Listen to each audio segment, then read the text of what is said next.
Welcome. You know, there's this universal quest, isn't there, trying to find the absolute best of something, especially, I think, with music. Oh, definitely. It's so personal. Exactly. And today, we're looking at this really fascinating project you brought to us by a creator called Greenstarox. He calls it his Album Quest series. Yeah, his World Cup of Music, which I think is a great description. It really is. And the idea is, well, it's kind of simple, but really effective. He takes albums, throws them into random groups of 4, like a tournament bracket. Right. Then he just listens. Yeah. Repeatedly. Ranks them 1 to 4, and the top 2 move on. The others, out. Just knocked out. It's this dedicated personal mission he's on to find his ultimate album champion. And it gives us such a unique way to think about evaluating music. Totally. So for this specific album quest, we're diving into his episode 18, Marooned, and the group he tackled there. Exactly. It's a really compelling look at how that kind of rigorous comparative listening reveals things you might otherwise miss, even in albums you think you know well. And wow, what a group he had for number 18. The Contenders were the collection by Thompson twins, Everyone Is Here by the Finn brothers, Love Over Gold by Dire Straits, A classic. and Songs About Jane by Maroon 5. I mean, right away, you can tell that's a strong lineup. Pretty diverse sounds battling it out. Absolutely. Real mix. So our BIM quest today is really to unpack how Greenstarox listened, what his reasoning was, and maybe what his very personal quest tells us about these specific albums, and perhaps, our own tastes too. Okay, so let's get to the results. After all that listening, how did Greenstarox actually rank this pretty formidable group 18? Let's start at the bottom. Which album came in 4th? Coming in 4th place, maybe surprisingly for some, given their hits, was the collection by Thompson twins. Ah, okay. Why was that? Well, Greenstarox mentioned they definitely had good pop stuff, catchy tunes.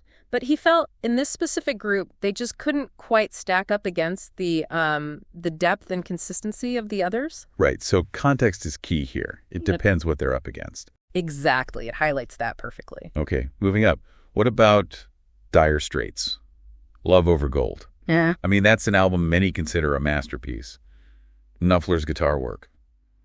Where did that land? It landed in 3rd place, which, might raise some eyebrows. 3rd. Greenstarox definitely gave props to the usual Knopfler class, that incredible guitar skill and storytelling. He specifically mentioned the epic Telegraph Road. Oh, yeah. And the astounding guitar mastery, particularly at the end of It Never Rains.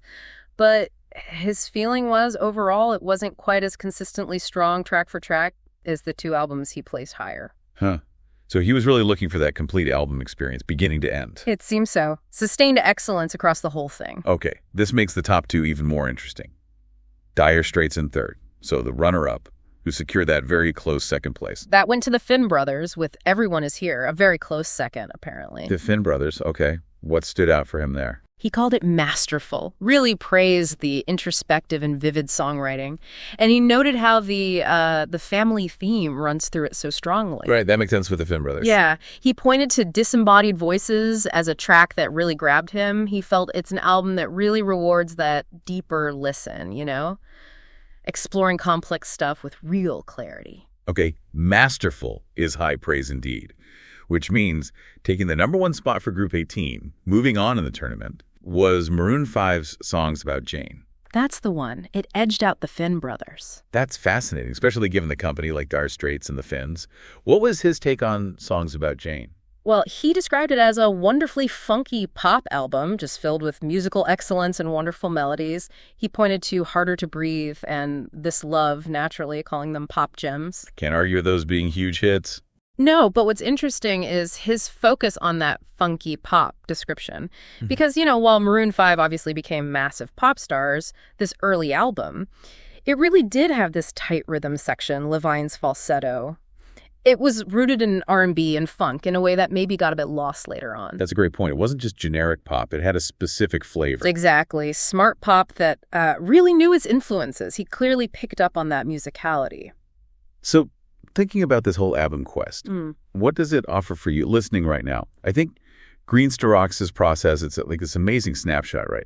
One person systematically evaluating music purely on sound, head-to-head. Yeah, stripping away maybe genre biases or nostalgia, just focusing on the listening experience in that moment against that competition. It definitely raises a question, I think. How would your own personal album quest go? If you took your music collection and had to make those tough calls, group by group, what really defines the best album of all time for you when you're forced to compare like that? Mm-hmm. What criteria bubbles to the top when push comes to shove? It's a fascinating thought experiment.